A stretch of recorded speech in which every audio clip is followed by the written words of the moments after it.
Welcome to Sandhya's cooking show. ഇന്ന് നമ്മൾ മുരിങ്ങയിലയും മുട്ടയും വെച്ചിട്ട് നല്ല ഹെൽത്തി ആയിട്ടുള്ള ഒരു തോരനാണ് ചെയ്യുന്നത്. ചോറിന് മാത്രമല്ല, ഇത് നമുക്ക് ചപ്പാത്തിയിലൂടെയൊക്കെ കഴിക്കാൻ നല്ല ടേസ്റ്റാണ്. അപ്പോൾ നമുക്ക് ഇതിനായിട്ട് ഒരു തേങ്ങയുടെ ഒരു കൂട്ടൊന്ന് തയ്യാറാക്കി വെക്കണം. അതിനായിട്ട് ഒരു ബൗളിലേക്ക് 5 ടേബിൾ സ്പൂൺ തേങ്ങ എടുത്തിട്ടുണ്ട്. ഇതിലേക്ക് 1/2 ടീസ്പൂൺ മുളക് പൊടിയും 1/4 ടീസ്പൂൺ മഞ്ഞൾപ്പൊടിയും ചേർത്തിട്ട് നമുക്കൊന്ന് മിക്സ് ചെയ്ത് വെക്കണം. അപ്പോൾ നമ്മൾ എത്ര മുരിങ്ങയില എടുക്കണോ അതിനനുസരിച്ചിട്ട് നമ്മൾ തേങ്ങയുടെ അളവൊക്കെ കൂട്ടുക, അതുപോലെ മുളക് പൊടിയുടെ മഞ്ഞൾപ്പൊടിയുടെ ഒക്കെ അളവ് കൂട്ടിയെടുക്കുക. അപ്പോൾ ഞാനിവിടെ ഇത് മിക്സ് ചെയ്തെടുത്ത് വെച്ചിട്ടുണ്ട്. ഞാനിവിടെ ഒരു ബൗള് മുരിങ്ങയില എടുത്തിട്ടുണ്ട്. തണ്ടിൽ നിന്ന് ഇല മാത്രം അടർത്തി എടുത്തിട്ട് നല്ലപോലെ കഴുകി വെള്ളമൊക്കെ കളഞ്ഞു വെച്ചിട്ടുള്ള മുരിങ്ങയിലയാണ്.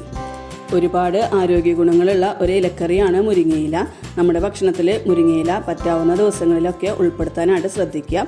പാനിലേക്ക് 3 ടേബിൾ സ്പൂൺ വെളിച്ചെണ്ണ ഒഴിച്ചിട്ടുണ്ട്. ഇതിലേക്ക് 1/2 ടീസ്പൂൺ കടുക് ചേർത്ത് പൊട്ടിക്കുന്നുണ്ട്. അപ്പോൾ കടുക് ഇഷ്ടമുണ്ടെങ്കിൽ മാത്രം പൊട്ടിച്ചാൽ മതി. ഇനി ഇതിലേക്ക് ഒരു വലിയ സബോള പൊടിയായിട്ട് അരിഞ്ഞത് ചേർത്ത് കൊടുക്കാം. കൂടെ തന്നെ ഒരു 2 പച്ചമുളക് പൊടിയായിട്ട് അരിഞ്ഞതും കൂടെ ചേർത്ത് കൊടുക്കാം. കൂടെ കുറച്ച് കറിവേപ്പിലയും കൂടെ ചേർത്ത് കൊടുത്തിട്ടുണ്ട്. ഇത് നമുക്ക് ചെറുതായിട്ടൊന്ന് വഴറ്റിയെടുക്കണം. അപ്പോൾ നമ്മൾ ഇതിലേക്കാണ് മുട്ട പൊട്ടിച്ചൊഴിക്കുന്നത്. അപ്പോൾ നമ്മൾ മുട്ട സാധാരണ സ്ക്രാമ്പിൾ ചെയ്യുന്ന പോലെ സ്ക്രാമ്പിൾ ചെയ്തെടുക്കാം. ഇനി ഇതിലേക്ക് പാകത്തിന് ഉപ്പും കൂടെ ചേർത്ത് കൊടുത്തിട്ട് ഒന്നും കൂടെ മിക്സ് ചെയ്തെടുക്കാം. മുട്ട ചിക്കി എടുക്കാൻ വേണ്ടിയിട്ടാണ് നമ്മൾ ഈ സബോളയും പച്ചമുളകൊക്കെ ഒന്ന് വഴറ്റിയെടുക്കുന്നത്. അപ്പോൾ സബോളയും പച്ചമുളകൊക്കെ ഒന്ന് വഴന്നു വന്നിട്ടുണ്ട്. ഇതിലേക്ക് ഞാൻ 2 കോഴിമുട്ടയാണ് പൊട്ടിച്ചൊഴിക്കുന്നത്. നമുക്ക് വേണമെങ്കിൽ താറാമുട്ട വേണമെങ്കിലും എടുക്കാം, അതുപോലെ കാടമുട്ട അതൊക്കെ എടുക്കാം. അപ്പോൾ നമുക്ക് ഏത് മുട്ടയാണോ ഇഷ്ടമുള്ളത് അത് ചേർത്തിട്ട് നമുക്ക് ഈ ഒരു തോരൻ ഉണ്ടാക്കിയെടുക്കാം. അപ്പോൾ നല്ലപോലെ തന്നെ ചിക്കി എടുക്കുക. അപ്പോൾ ഞാനിപ്പോൾ നല്ലപോലെ തന്നെ ചിക്കി എടുത്തിട്ടുണ്ട്.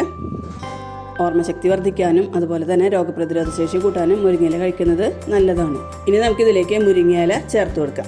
മുരിങ്ങയിലേക്കൊന്നും അങ്ങനെ അളവൊന്നുമില്ല, നമുക്ക് എത്രയാണ് വേണ്ടത് അതിനനുസരിച്ചിട്ട് എടുക്കുക. കൂടെ തന്നെ നമുക്ക് ഇതിലേക്ക് തേങ്ങയുടെ കൂട്ടും കൂടെ ചേർത്ത് കൊടുക്കാം. കൂടെ ഈ മുരിങ്ങയിലേക്ക് വേണ്ട ഉപ്പ് ചേർത്ത് കൊടുക്കാം. ഇനി നല്ലപോലെ തന്നെ ഒന്ന് മിക്സ് ചെയ്തെടുക്കുക. അപ്പോൾ മുട്ടയും മുരിങ്ങയിലയും തേങ്ങയൊക്കെ നല്ലപോലെ യോജിച്ച് വരുന്ന രീതിയിൽ മിക്സ് ചെയ്യാം. അതുപോലെ തന്നെ ഉപ്പ് ചേർക്കുമ്പോൾ നോക്കി ചേർക്കുക. കാരണം മുരിങ്ങയില ഇപ്പോൾ കാണുമ്പോൾ നമുക്ക് കുറേ ഉള്ള പോലെ തോന്നും, പക്ഷെ അതൊന്ന് വെന്ത് കഴിയുമ്പോൾ ചുങ്ങിപ്പോവും. അപ്പോൾ ഉപ്പ് അതിനനുസരിച്ചിട്ട് ചേർത്ത് കൊടുക്കുക. മുട്ടയിലും ഉപ്പ് ചേർത്തിട്ടുണ്ട്, അതൊക്കെ നോക്കിയിട്ട് വേണം ഉപ്പ് ചേർത്ത് കൊടുക്കാനായിട്ട്. നല്ലപോലെ മിക്സ് ചെയ്ത ശേഷം ഒന്ന് തട്ടിപ്പൊത്തി 3 മിനിറ്റ് മൂടി വെച്ചൊന്ന് ലോ ഫ്ലെയിമിൽ കുക്ക് ചെയ്തെടുക്കണം. അപ്പോഴേക്കും നല്ലപോലെ ആവിയൊക്കെ കൊണ്ട് ഇതൊന്ന് നല്ലപോലെ തന്നെ വെന്ത് കിട്ടും. അപ്പോൾ ഇപ്പോൾ ഒരു 3 മിനിറ്റ് കഴിഞ്ഞിട്ടുണ്ട്. അപ്പോൾ നല്ലപോലെ തന്നെ ഒന്ന് മിക്സ് ചെയ്തെടുക്കാം. ഇനി നമുക്കിത് മൂടി വെച്ച് കുക്ക് ചെയ്യണ്ട, ഇതുപോലെ ഒന്ന് ഇളക്കി കൊടുത്തിട്ട് നമുക്കിത് കുക്ക് ചെയ്തെടുത്താൽ മതി. അപ്പോൾ മുരിങ്ങയിലേക്ക് അധികം വേവൊന്നുമില്ല. അതുപോലെ നമ്മൾ ലോ ഫ്ലെയിമിൽ വെച്ചിട്ട് ഇടയ്ക്കിടയ്ക്കൊന്ന് ഇളക്കി കൊടുത്ത് കുക്ക് ചെയ്തെടുത്താൽ മതി. അപ്പോൾ ഇപ്പോൾ നല്ലപോലെ തന്നെ മുരിങ്ങയിലൊക്കെ വെന്ത് വന്നിട്ടുണ്ട്. ഞാൻ ഇടയ്ക്കിടയ്ക്ക് ഇളക്കി കൊടുത്തിട്ടുണ്ടായിരുന്നു. ഇപ്പോൾ നമ്മുടെ ടേസ്റ്റി ആയിട്ടുള്ള മുരിങ്ങയില മുട്ടത്തോരൻ ഇവിടെ റെഡി ആയിട്ടുണ്ട്. ചോറിന് മാത്രമല്ല ചപ്പാത്തിക്ക് നല്ല ടേസ്റ്റാണ്. അപ്പോൾ എല്ലാവരും ഒന്ന് ട്രൈ ചെയ്ത് നോക്കുക. റെസിപ്പി ഇഷ്ടപ്പെട്ടാൽ നമ്മുടെ ചാനലൊന്ന് സബ്സ്ക്രൈബ് ചെയ്ത് സപ്പോർട്ട് ചെയ്യുക, ലൈക്ക് ചെയ്യുക, കമൻറ്റ് ചെയ്യുക, ഷെയർ ചെയ്യുക.